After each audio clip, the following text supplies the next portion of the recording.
So I was surfing the web like the fellow teen that I am, and I came across this video by Bargy. With Polymars, these guys have made the Team Seas game jam.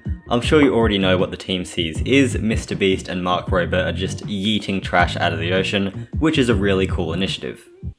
So I made a game about a fish.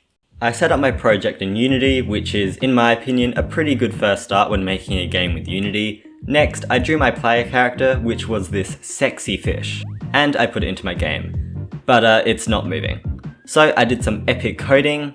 Now the fish can do its little swim thing. Adding player movement is really helpful if 1, you want your player to move, and 2, if you want to make a good game. So the fish can now move around, and that's great, but he seems way too happy. That is just unacceptable. Since the point of the game is to raise awareness about saving the seas, there had to be some garbage. So I made some trash to put into the ocean, and so now the fish can like blow up the trash. I don't know, don't think about it too much. This game is wildly unrealistic. I mean, what type of fish are orange? Seriously. Next, I made this tile set to put into the game, and I don't know about you, but it kinda reminds me of SpongeBob.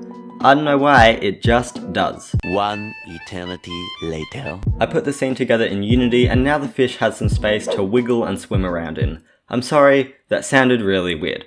The whole thing seemed a bit deserted though, so I made some rocks and seaweed stuff things just to put into the game, and now it's looking very cool, just like me.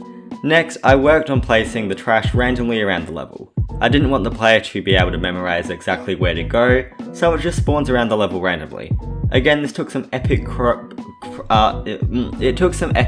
gamer skills.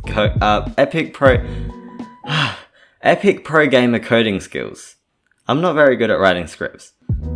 This gave the player an objective to collect as much trash from the ocean within 30 seconds, so I set up a simple timer and scoring system to keep track of this. I also needed a way for the player to start the game and restart it when their 30 seconds was finished, which is essentially a game loop. I made a simple menu screen when you first open the game, and also a display once the game is over.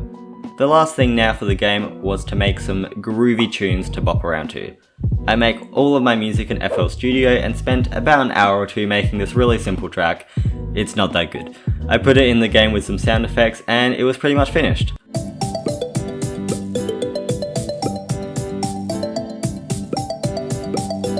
I hope you're able to donate to Team Seas in some way, and I'd like to thank my awesome supporters over on Patreon, especially DerpyDino35 and Luat Games. Sorry this is a bit of a shorter video, Minima devlogs do be coming soon, but thanks for watching and I'll see you in the next video. See ya!